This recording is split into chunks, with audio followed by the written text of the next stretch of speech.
Here we go. My favorite student, good old Anne. I thought I was your favorite student. Sorry.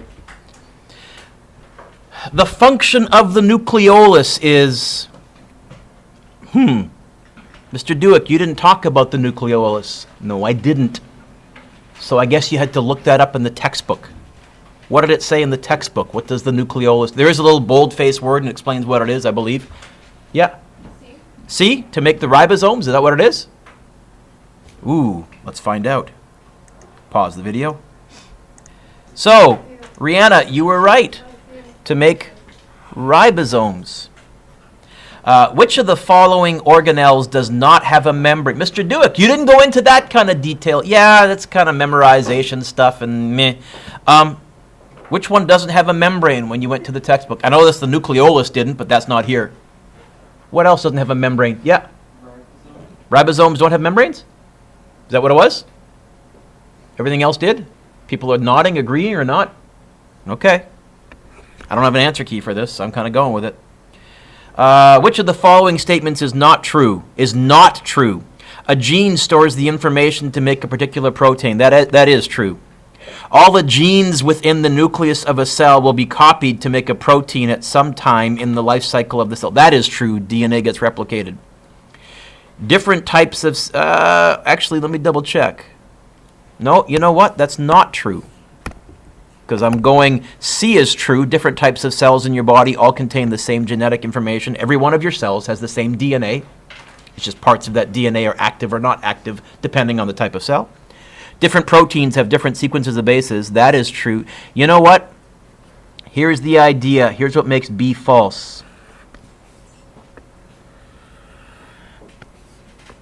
Not all of your genes are used. In fact, Kiana, we have a phrase for it. Remember I said that one strand of DNA in each cell, if you unrolled it, is about 6 feet long, about as tall as me. We say there's a bunch of what we call junk DNA. There's DNA that seems to be left over from our evolutionary history that's just sitting there. We don't know what it's for. The function, what's the Golgi body supposed to do? A, B, C, or D? Anyone? Do you have your quiz out in front of you? At home. Okay. Anyone? A, B, C, or D? Is it D? To send messages to the nucleus? Is that right? Really got to look this one up too? Okay. You guys are really passive today. So according to the textbook, the function of the Golgi body is to... No. Is it to send vesicles to the endoplasmic reticulum? I think it's what it said, right? A vesicle will break off from the Golgi body and move on to the rest of the cell. I crossed out number 5. Chromatin is a substance that contains several molecules of DNA within each strand, a substance within the nucleus that contains DNA and proteins, a substance that unfolds before cell division, a segment of DNA that codes for a particular pattern. Boy, those all seem pretty good. Better look that one up too. Chromatin is a substance that contains DNA and protein. 6b. A gene mutation is a change in the specific order of A, G, T, and C bases that make up a particular protein. A change in the specific order of the sugar. No, B is wrong. C is wrong. D is wrong. A is right. Turn the page. Cystic fibrosis, that's an example of a negative mutation. The white coat of the spirit bear is because of a neutral mutation. Okay, more naming in terms. Mitochondria, that's D. It changes sugar into useful energy for a cell. Chloroplast, that's what produces sugar for a cell, isn't it? That's the photosynthesis. Nucleus, that one I know. That contains the information to make proteins. Nucleolus. Ribosomes are made here. Golgi body. Sorts and packages. Where are we going here? Was a Golgi body A, sorts and packages proteins for transport? I should have crossed stuff out. Wrong. Does it send messages to the nucleus? Doesn't the Golgi body send messages to the nucleus? That's what we have for question. No, I don't think we circled that for question. I think I said no. I think for question 4, I think I said sends vesicles to the endoplasmic reticulum. Ah, 4 is B. So 4 is, it sorts and packages proteins for transport to the endoplasmic reticulum. Let me cross that off, let me cross that off, let me cross that off, let me cross that. Oh, we haven't used B yet? Oh, that's right, because the ribosomes attach in the endoplasmic reticulum. Explain how the nucleus controls the activities within the cell. It contains, what's the magic molecule? 3 letters? Which have the codes for proteins, and you guys are made up of proteins. If you really want to simplify it, how does the nucleus control? It contains the DNA, which are the blueprints for all the different proteins that make up a heart muscle or a heart cell or a lung, or all the stuff. If you want to put it in 3 words, blueprints for everything. What are 3 causes of gene mutations? So this is something we talked about at the very, very end in section 4.2. We looked at mutations, and then we talked about what were called mutagens, something that causes gene mutation. What were some causes? What are 3 causes? Well, I remember UV rays from the sun, cigarette smoke, radiation can. What else did I have? If I look at the notes, oh, sorry, I want the PowerPoint, Mr. Dueck. We said, what were some mutagens? Viruses, UV rays. Oh, there we go, there's 3. Oh, viruses. We can include that as well.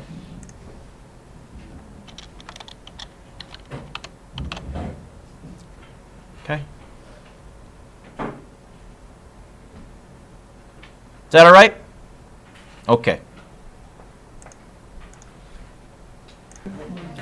So here's the question we kind of want to ask and answer. If, as Amelia says, this is going on 300 million times per minute, this is going on not billions of times per day, trillions of times per day, why doesn't more stuff go wrong? If these cells are dividing and you're copying this DNA all the time, I mean, I use a photocopier and stuff doesn't copy right, and that's only photocopying a few copies. We're talking about this going on trillions of times per day. Why aren't we all distorted, mutated, yucky? What do we have? So here's the system. Turns out that your cell has what we call, every cell has what we call checkpoints. And these checkpoints prevent the cell from dividing if conditions are poor or incorrect. If we did not have those, because stuff does go wrong, but there are many, many, many, many backup systems that basically will destroy any cell that isn't working properly. So, what are some of the checkpoints? Well, first of all, if there's not enough nutrients. Riley, that's why people get skinny when they starve. Cells are not reproducing then. And they're still losing their normal number of cells. I don't know if you ever wondered, why do people get skinny? Because they're losing cells. Actually, it's not that they're just losing cells, but cells are no longer dividing at that 300 million per minute rate. Okay? Oh, yeah. You all know when people don't eat enough, they get skinny. This is why. Or when the DNA is not fully replicated. Because if the DNA has the blueprint for the cell to do its thing, if it loses the blueprint, will it do its thing successfully? No. Could it do the wrong thing? Yes. So it'll get shut down. Or if the DNA is damaged. How many of you ever had a sunburn? What happens if you get a really bad sunburn to your skin? Those cells are being killed off because the DNA is damaged, and so your body is getting rid of them as fast as it can. Oh, yeah. I mean, you guys all know this happens, but there's the science of why, okay? So the way it really works, I didn't give you this diagram, but during interphase, which is the longest one, there are several biological chemical systems that, hey, stop! Some of the chromosomes have not attached themselves to the spindle fibers in metaphase. That cell won't divide, it'll die. Stop! Some of the chromosomes have not moved to the poles in anaphase. They haven't moved away apart. That cell almost certainly will die. It won't be allowed to reproduce. These cells must either be repaired or destroyed. Or that's during mitosis. During interphase, stop! The cell lacks nutrients to support its growth. Or stop! The DNA is damaged. This cell will probably be destroyed. Not going to try and repair it. Here's your DNA replication, continued growth. So here's the big interphase. We did this diagram last day. Stop! The DNA has not been replicated. This cell will not divide properly. Stop! The DNA is damaged. This cell either must be repaired or destroyed. And that works, Kiana, almost all of the time. In those 300 million divisions every minute that we're talking about, these checkpoints work pretty good, but not always. What happens when the cell cycle goes wrong? We have a name for that. Cancer. All that cancer is something went wonky in interphase, or mitosis, or cytokinesis. Cancer is when the cell cycle goes wrong. If you want the definition, it's cells that divide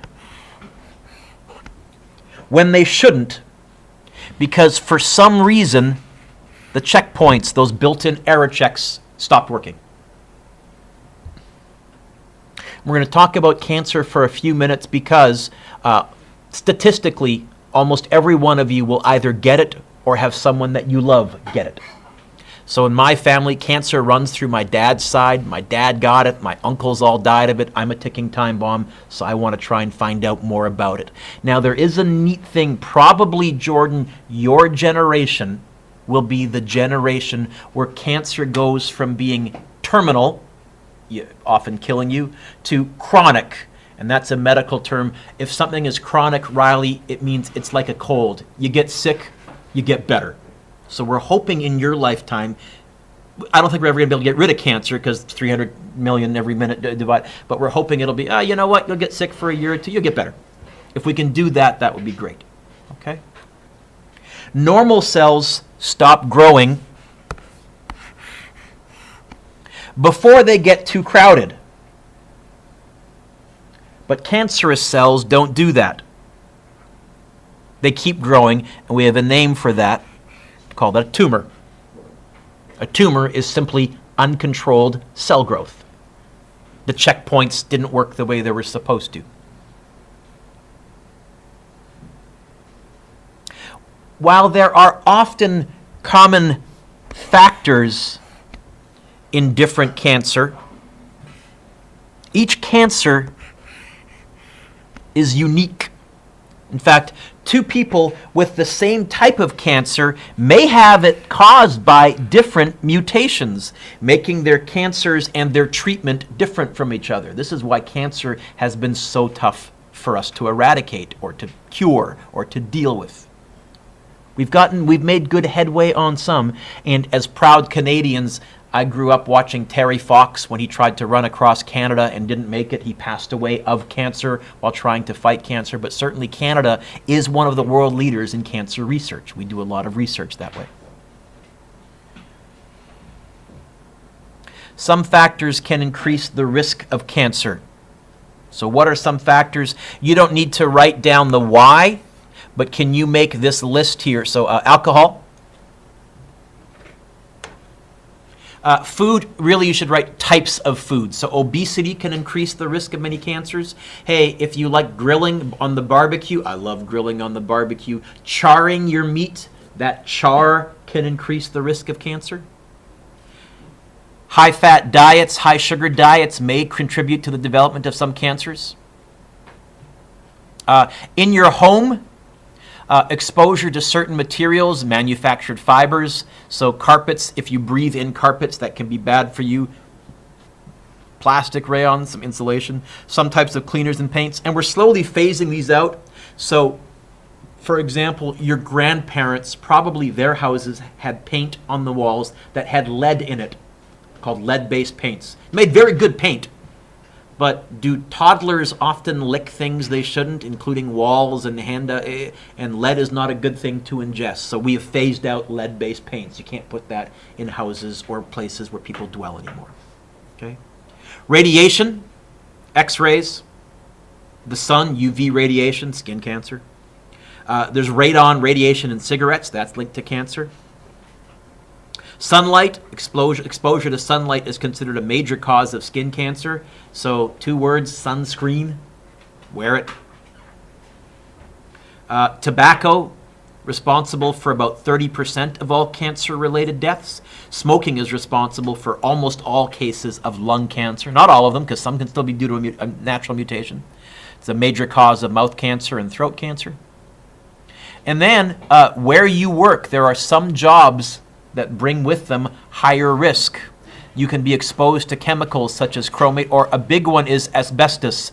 Not as much anymore, but 10 and 15 years ago, you would see lawyer commercials on TV asking people who were retired from mining asbestos if they wanted to sue their employers. Because while they were mining asbestos, as they were chipping away, often flecks were put in the air like little tiny dust flecks, and they would inhale that, and that was not good. Okay. Ghost cancer. Pardon me? With ghost cancer. Asbestos has been linked to an increase in lung cancer, I believe. Yep. Okay. So, is one cure for all cancer likely? What do you think? Why? Well, each type of cancer is caused by a different type of mutation on that piece of DNA that's over 6 feet long, that has millions and millions of codes. I don't think we're ever going to be, here's a pill, swallow it, and in a month you'll be free of all cancer. I don't think so. Okay. But we are having good success at specific types of some cancers. So my dad 3 years ago had prostate cancer, and he's still with me. Surgery was successful, he's cancer-free, excellent.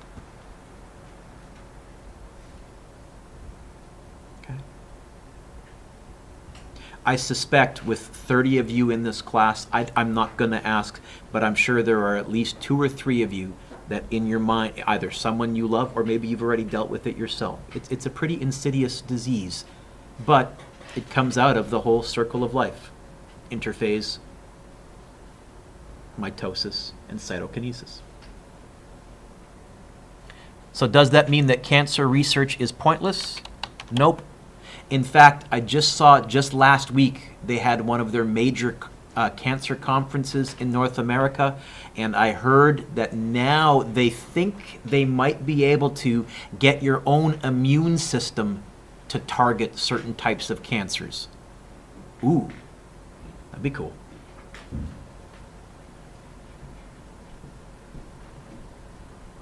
So, the word there, metastasizing. The odds are pretty good, and this is going to scare you. Don't let it scare you. The odds are pretty good right now. All of you have one cancer cell somewhere. The odds are pretty good because 300 million times a minute. The odds are pretty good that right now one of you have a cell that should have been killed off because of checkpoints. The checkpoints didn't work. Don't worry. Cancer becomes an issue when it spreads. The fancy word for spreads is metastasizing. So this is what we call it when we have spreading cancer.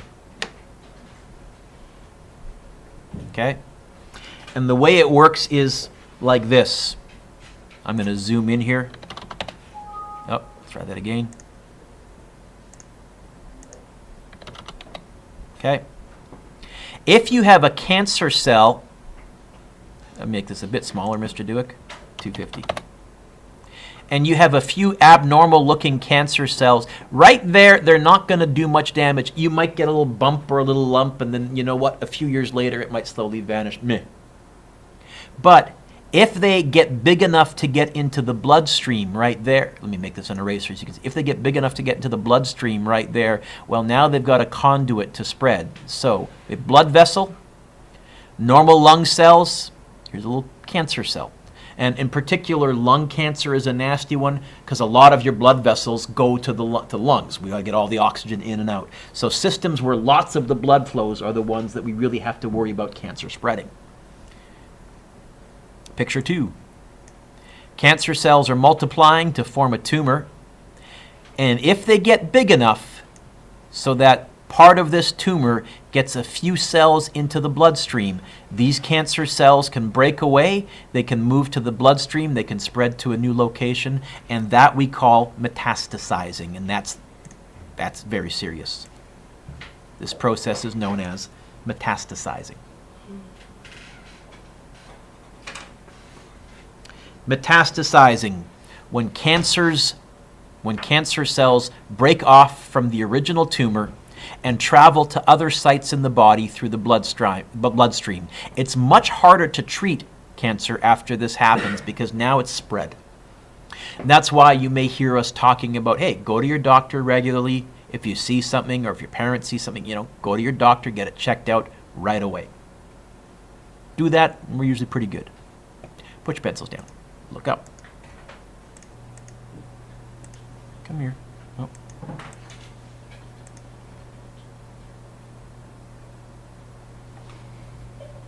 Who is more likely to get cancer? Well, we talked about certain lifestyle issues. How many of you have ever had an x-ray when you were in the dentist or when you were in the hospital before? What did you notice about the x-ray technician? Did they stay in the room with you during the x-ray? So they've learned, first often they'll make you wear some kind of a lead-lined vest or something like that, and then they'll go out of the room. So, they've learned to be more careful. There are some jobs where you're going to be exposed to a bit more radiation or a bit more risk. It's just kind of life. So exposure to what would increase your risk? The one you guys have control of, sunshine. I love sunshine. I love going to the beach, but my generation was not taught to wear sunscreen. We were told to lay out in the sun. And so in particular, my dad's generation, my dad has had several bouts with skin cancer. He grew up in South America where the sun's pretty intense, such is life. Wear your sunscreen. What can you not do anything about except be aware so that you can catch it early? The random mutations. There are some types of cancer that just pop up. But be aware of risks. Watch your diet. Get exercise. That helps, etc. So what's your homework? Reading check, page 161. Section 5.1 homework I handed out last day, but I did say make sure you mark it and do any corrections if you want to hand it in today. I think someone already handed it in last day, or one or two of you did. You don't need to re-hand it in. And then I have a little sheet here called Identifying Cell Stages, which is kind of a review of everything we've just done. So for this sheet, on this front page, it says, identify a cell in this picture in each of the 4 stages. What you can do is you can just clearly draw an arrow from prophase to somewhere where you think there's a cell in prophase. Clearly draw an arrow to where you think there's one in metaphase. Clearly draw an arrow to where you think there's one in anaphase. But what you can write in the blanks right here, so there's like a little spot next to it, what I'd like you to write, let's try that again. What I'd like you to write, just to help you memorize this, is a 1 or 2 or 3 word little definition of what prophase is, of what metaphase is, of what anaphase is, of what telophase is. And I've given you, hopefully, stupid ways to remember with little triggers. Then on the back, you can answer this from the notes. Now, I haven't completely talked about every detail. If you look in the notes and I haven't mentioned it, go to your textbook, section 5.1, and you'll find it there. Okay? So you can work on this. I got one more video to show.